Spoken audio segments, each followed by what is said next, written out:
Hello বন্ধুরা, আজ আমি তোমাদেরকে দেখাচ্ছি ড্রাগন গাছের ফুল। তো ড্রাগন গাছের ফুল দিনের বেলায় ফোটে না, রাত্রেবেলায় ফোটেই।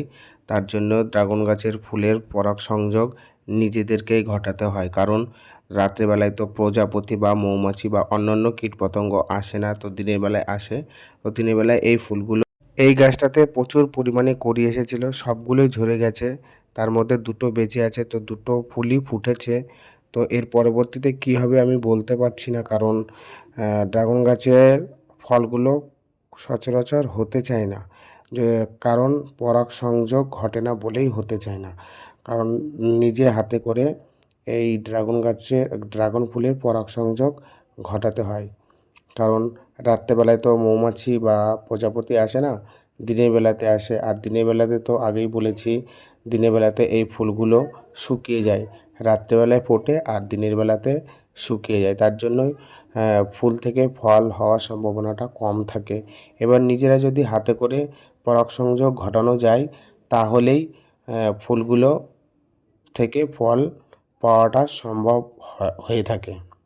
ভিডিওটা স্কিপ না করে সম্পূর্ণ দেখবে, তাহলে তোমরা বুঝতে পারবে যে ড্রাগন গাছের ফুল কত সুন্দর লাগে দেখতে।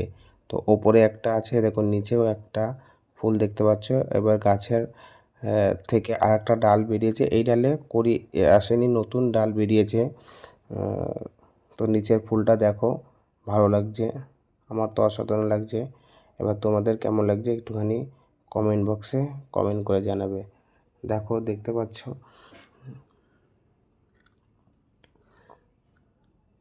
যদি তোমাদের ভালো লেগে থাকে তাহলে একটুখানি কমেন্ট বক্সে কমেন্ট করো, অবশ্যই জানাতে হবে, কারণ তোমাদের কমেন্টের উপরে কিন্তু আমার পরবর্তী ভিডিও আসবে। আর তোমরা যদি কমেন্ট করে থাকো তাহলে আমারও ভালো লাগবে, আর যারা যারা ভিডিওগুলো দেখছে তাদেরও ভালো লাগবে। কারণ একটা ভিডিওতে যদি তোমরা কমেন্ট করো, তাহলে যে ভিডিওটা বানায় তার মনে কিন্তু প্রেরণা জাগে পরবর্তী ভিডিও বানাতে। তাই বলছি বন্ধুরা, তোমরা যারই ভিডিও দেখো না কেন, ভিডিও দেখার পরে একটুখানি কমেন্ট বক্সে গিয়ে কমেন্ট করে আসবে, তাহলে একটুখানি ভালো লাগে। আর যদি পরবর্তী ভিডিও দেখতে চাও একটুখানি জানাবে।